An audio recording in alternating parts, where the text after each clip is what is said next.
Maria Siemionow, a distinguished surgical pioneer who performed the first full-face transplant in the United States. When you have dreams, you must be stubborn to achieve anything.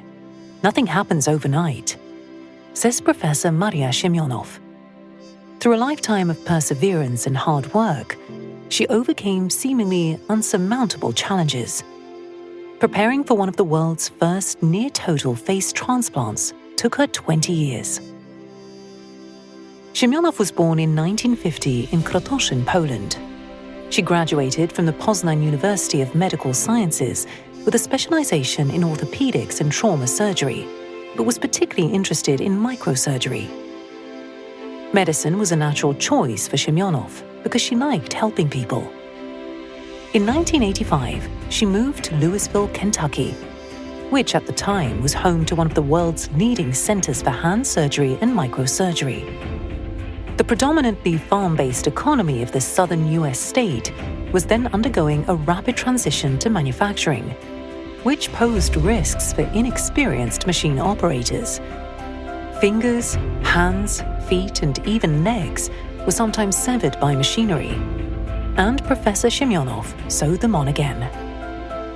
During her travels for the Physicians for Peace, Siemionow treated children in Turkey and Mexico who suffered from hand and facial burns. She found that conventional skin grafts were not enough to allow full facial reconstruction. I think that was the moment I subconsciously started looking for a way to help children doomed to a life without a face, she recalls.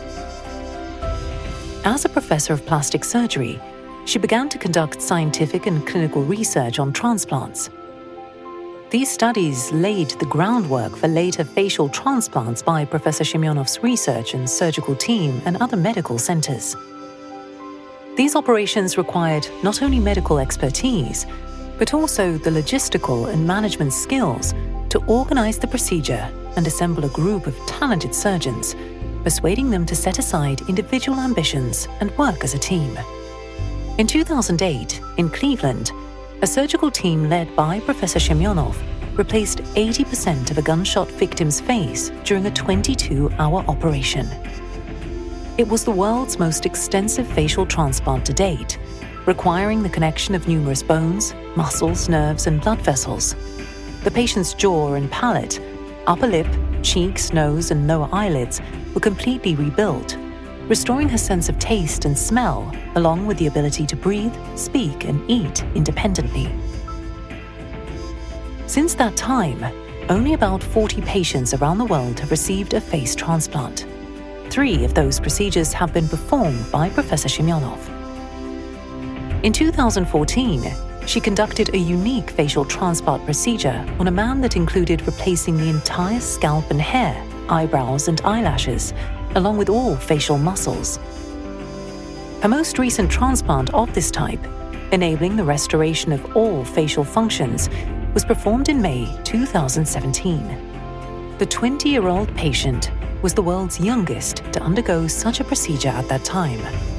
Today, Professor Siemionow is the head of microsurgical research at the University of Illinois in Chicago, where she continues the 20-year pioneering research on chimeric cells, created by fusing donor and recipient cells, with the potential to revolutionize transplantology and help fight otherwise incurable diseases. Chimeric cells require no immunosuppressive drugs that can degrade the body's ability to fight disease and lead to cancer.